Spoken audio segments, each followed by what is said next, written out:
मित्रांनो, आज तुम्ही बघू शकता पुन्हा आपल्याला भेटले आहेत बैलगाडा संघटनेचे उपाध्यक्ष आकाश शेठ राऊत. आणि आज पुन्हा एकदा सुंदर अशी गाडी पळाली रायबा आणि शंभू. आणि कुठेतरी मागं जिथं मैदान झाला थारचं मैदान, त्या मैदानामध्ये एक नंबरचा माल मिळवून ही जोडी घरी गेली होती. आज पुन्हा इथे या मैदानामध्ये सज्ज आहे आणि सेमीसाठी पात्र झालेलं आहे. काय बोलाल? पहिला तर आपला त्या दिवशीच झाला होता नियोजन, तो सांगितलं तुम्ही. आणि कुठेतरी प्रेक्षकांना पण त्या दिवशी कमेंटमध्ये केलेत बघा की कुठेतरी आकाश शेठ एक दिलदार मनाचं व्यक्तिमत्व आहे. काय बोलाल? खरं तर अतिशय कर्जतकरांचे अभिनंदन केलं पाहिजे. संपूर्ण रायगड ठाण्यामध्ये जे पश्चिम महाराष्ट्रामध्ये पण जे मैदान होत आहेत ते मैदानं एखाद्याच्या वाढदिवसानिमित्त असतील, एखाद्याच्या गावाच्या निमित्त असतील आणि अशा काही गोष्टी म्हणजे प्रत्येकजण प्रत्येकाच्या म्हणजे ह्याच्यासाठी मैदान ठेवतो, नावासाठी. पण अतिशय चांगली गोष्ट आहे की या कर्जत कमिटीने श्रद्धांजली केसरी ठेवली. या रायगड ठाण्यामध्ये जेवढे होतकरू बैलगाडा मालक होते ते आपल्यातून निघून गेलेले आहेत, तर त्यांच्या माध्यमातून त्यांच्या नावाच्या रूपाने श्रद्धांजली केसरी ठेवले. खरोखर त्यांचे अभिनंदन केलं पाहिजे की आज बैलगाडा क्षेत्रामध्ये जेवढे दिग्गज लोक होते त्या दिग्गज लोकांसाठी श्रद्धांजली केसरी. आणि खरोखर अतिशय चांगली गोष्ट आहे, चांगली संकल्पना केली त्यांनी, चांगली आहे. आणि मैदानाला नाव दिलं ना तर खूप उत्कृष्ट आहे. कारण कुठेतरी बघतो ना आपण आता आज प्रत्येक गाडा मालकाच्या तोंडातून हे सर्व जे गाडा मालक वरिष्ठ निघून गेले आपल्यामधून त्यांची नावं का तर त्यांच्या आठवणीसाठी घेतलेला हा मैदान आहे. आणि आजचा हा गुलाल सुद्धा त्यांच्याच नावाने राहील 100%.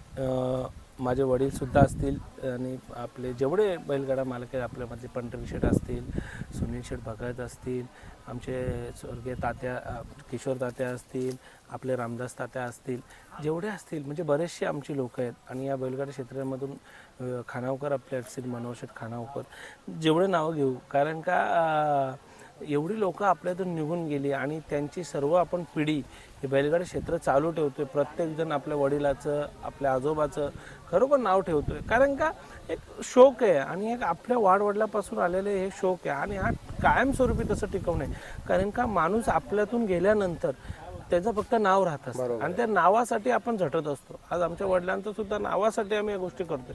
2-4 मैदान झालं की नाव नाही आलं का मग आम्हाला पण वाटतं यार कुठलं तरी पप्पांचं नाव नाही आहे. मग पूर्ण सातत्याने परत बैलगाडा क्षेत्रात येण्याचा प्रयत्न असतो मोठ्याने, परत चांगल्या रीतीने म्हणजे एकदम नियोजन करून पुन्हा एकदा बैलगाडा क्षेत्रात येण्याचा प्रयत्न असतो. कारण का ही लोक या बैलगाडा क्षेत्रामुळे खूप प्रसिद्ध झालेली आहेत आणि मग त्याच्यामुळे ती माझी प्रसिद्धी आहे. आणि वडिलांच्या रूपाने प्रत्येकाला त्यांची ओळख निर्माण होत असते. आणि वडिलांच्यामुळे आता माझ्या वडिलांच्यामुळे तर मला संपूर्ण रायगड ठाण्यामध्ये जी मान सन्मान आहे ते माझ्या वडिलांमुळे बघा. आणि कुठेतरी सकाळी ना आल्या आयोजकांच्याकडून अजून एक चांगली अशी अनाउन्समेंट ऐकायला मिळाली की जसं आकाश शेठ राऊत यांनी जो बिंजोरला नियम काढला म्हणजे सर्वांनी मिळून की दुपारी 12 ते 3 हा ब्रेक असला पाहिजे.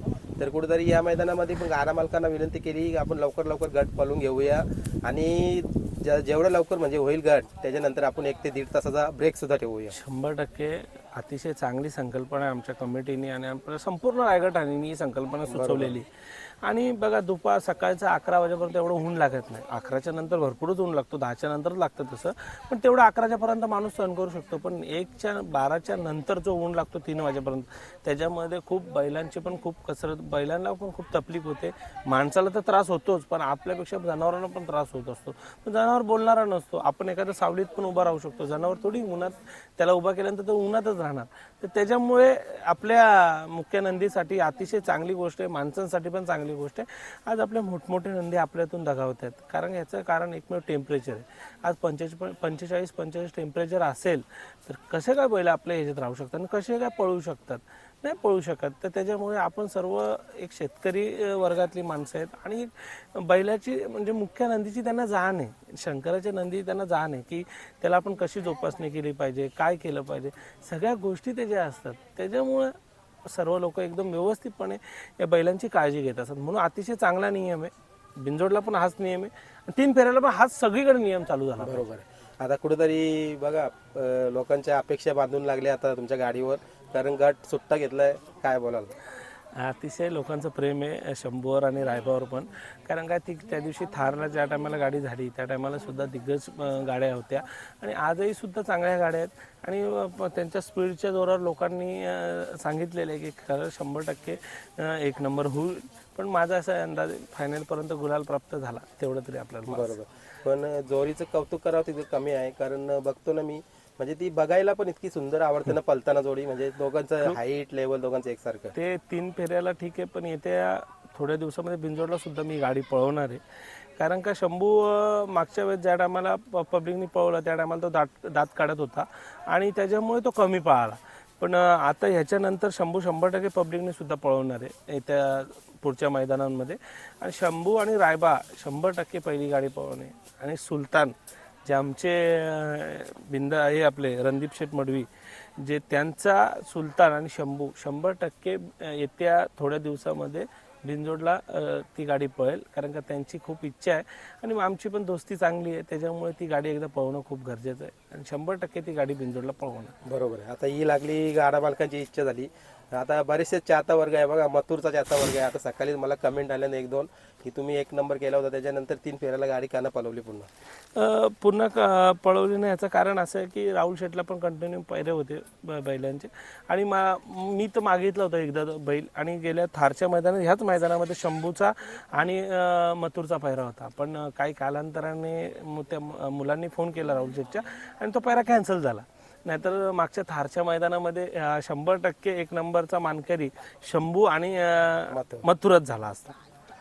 पण याच्या पुढच्या काळामध्ये कधीही पळू शकतात नंदी, असं काही नाही आहे. कारण का दोन्ही नंदी चांगल्या रीतीने पळतात. ज्या टायमाला मथुर आणि शंभू फर्स्ट टाइम पळाला त्यानंतर 100% मथुरच्या आशीर्वादाने शंभूला चांगली विजय प्राप्त होतोय आणि शंभूचं नाव संपूर्ण महाराष्ट्रभर गाजतं. बरोबर आहे. आता बघायला गेलं ना तर आजचा मैदान हा खूप सुंदर आहे. भरपूर सारे शहापूर तालुका असतील, पनवेल असेल, आपला म्हणजे संपूर्ण मुंबई, ठाणे, रायगड, पालघरचे गाडा मालक इथं पोहोचले आहेत.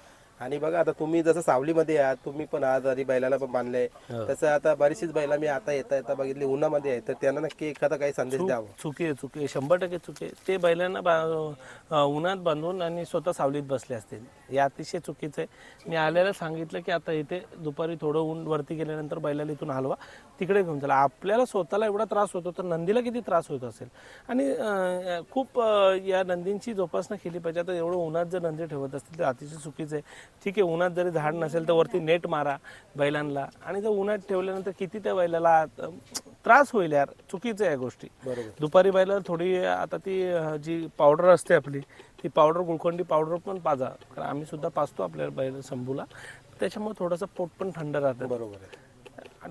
कंटिन्यू माझं तर एकच सांगणं आहे प्रत्येक बैलगाडा मालकाला, तुम्ही घरी येताना एक बालदी स्टीलची घेऊन या, एक मोठा ड्रम असेल, बैलाला 100% पाणी पाजा. आम्ही बैल पहिले पळून आलेला पहिले त्याला अर्धी बालदी पाणी पाजतो. बरोबर. आता कुठं तरी मी बघतो आता तुम्ही सांगता पाणी पण घेऊन या, आता पाणी घेऊन यायची पण गरज नाही राहिली. आता आजच्या मैदानामध्ये सुद्धा पाण्याचा टँकर आहे, बोर्निवलीला होता बघा. आता आयोजकांनी पण चांगली सुविधा करायला घेतलेली आहे. बघा, हे संपूर्ण रायगड ठाण्यामधले जेवढे आयोजक असतील हे बघा, कुठेही पैशाचा लाभ लोभ नाहीये, एक नावासाठी पण नाही, पण एक बैलगाडा क्षेत्र टिकेल कसा आणि एक बैलगाडा क्षेत्रामध्ये नाव कसं होईल त्यांचं सुद्धा, आणि एक चांगल्या गोष्टी झाल्या पाहिजेत मुख्य नंदीसाठी, आणि शर्यती चांगल्या प्रकारे चालू राहिल्या पाहिजेत. त्याच्यासाठी त्यांचा सातत्यानं प्रयत्न असतो मैदानवाल्यांचा.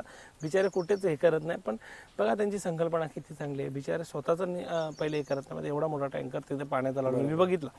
तर ही खरोखर आपल्या बैलगाडा मालकाची तळमळ असते की आपला नंदी कसा हे झाला पाहिजे आणि त्याला काय केलं पाहिजे, हे सर्व काळजी घेणारे आपण मालक. बरोबर आहे. आज पण बघा संपूर्ण टीम, हर्षद दादा, संदीप दादा, कुठेतरी तुम्ही जरी लेट आले तरी पण सर्व बाकी पुढचं नियोजन त्याही करतात. ते सर्वजण तेच पुढे येत असतात. संदीप वगैरे ते बैल वगैरे ते त्यांची सगळी टीम असेल ती सर्व पुढे येत असते. कारण का त्याच्याकडेच सर्व नियोजन असतो. तोच पुढे आल्यानंतर मग आम्ही नंतर मागून येतो. मी कासरा पण सुद्धा धरत नाही. पण ते सर्व मुलांची त्याची सिस्टीम चांगली आहे आणि सर्व मुलं पण त्याच्याबरोबर असतात.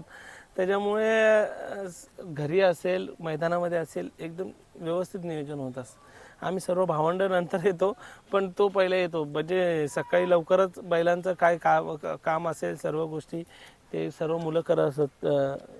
संदीप असेल म्हणजे एजवाईन आणि टप्पू, हे मुलं सगळी कमीत कमी 15-20 जण आहेत. ही सर्व ह्यो एवढंसा होता माझ्याकडे होता तेव्हा. हा एक 4-5 वर्षाचा असेल टप्पू, तेव्हापासून माझ्याकडे.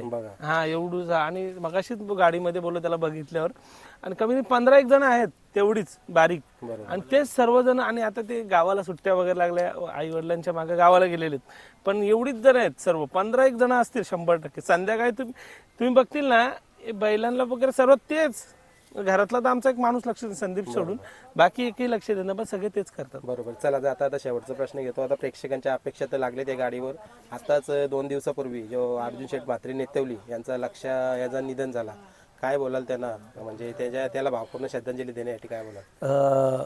आमच्या अर्जुन शेट अतिशय जवळीक मित्र आहेत माझे आणि खरोखर लक्ष्याला आमच्याकडून संपूर्ण RJR ग्रुपच्या वतीने आपल्या शंभूच्या वतीने भावपूर्ण श्रद्धांजली असेल. अतिशय चांगला नंदी पळणार होता. माझ्यासुद्धा त्याशी बऱ्याचशा शर्यती झाल्या होत्या. हारजीत होत असते पण नंदी आपल्यासाठी खूप मोठा आहे. पण खरं अतिशय दुःखद गोष्टी काय एवढा नामांकित नंदी आपल्यातून निघून गेला.